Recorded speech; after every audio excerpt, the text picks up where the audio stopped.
Swans will go in and win overall. Hello again. Yesterday I went to an AFL game, which is also known as Aussie Rules football. Now most of you have no idea what Aussie Rules is, so today we're going to have a little crash course I'd like to call Aussie Rules 101. Number 1, make sure you have proper attire. Got my Sydney Swans souvenir scarf. Number 2, make sure you have something to make a lot of noise with. For that, we've got our Sydney Swans goal clapboard thingy. They have corporate sponsors also in Australia, in case you were wondering. And what you can do with that is accordion folded up, like so, and makes a hell of a lot of noise. And you can actually just clap with one hand, which is really nice when you've got a beer in the other hand.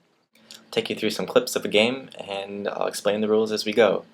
And enjoy the stirring rendition of the Sydney Swans fight song, which I really enjoyed until I realized it's just Notre Dame's fight song. So apologies to those of you that don't like the Irish, but I prefer to think of it as a Sydney song rather than a Notre Dame song. The game is played at cricket grounds, which are oval in shape and 150 meters long by 135 meters wide, so the field is huge. It's a full contact sport with 18 players from each team on the field at any one time. Their version of the kickoff or tip-off is called the bounce, where the referee bounces the ball off the ground into the air to start the game. The main objective is to kick the ball through the 2 center goal posts. That's worth 6 points. If you get it in between the center and the end posts, that's only worth 1 point. It's a rough sport and pretty much anything goes, so the teams will do whatever it takes to get the ball down the field by running, passing, and kicking it. Amazingly, there was only 1 injury the entire game.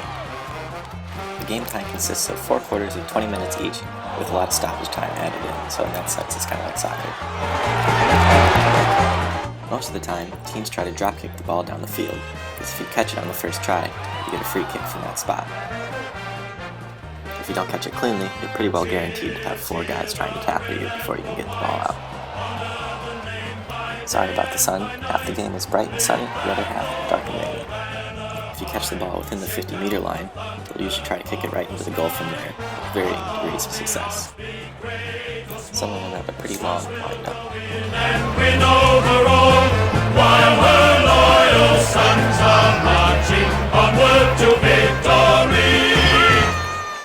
And now, the halftime entertainment.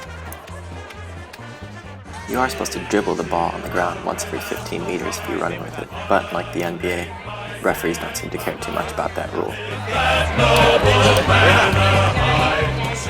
You actually aren't allowed to pass the ball by throwing it. You have to hit it with your fist or kick it to your teammate. Again though, I saw plenty of things that looked like tosses that didn't get called, so who knows.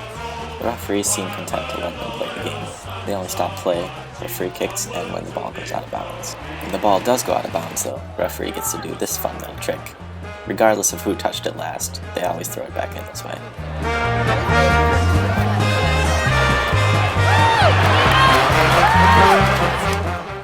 So close.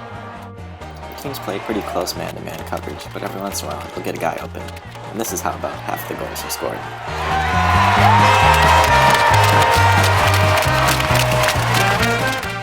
The match was close in the first half, with both teams scoring frequently, but by the end, the Swans pulled away and were able to win 114-75. There's about a month left in the AFL season, but this was the second to last game at the cricket grounds here in Sydney. Hopefully I'll be going to one in Melbourne, which is where the sport originated, where they really get crazy about it there.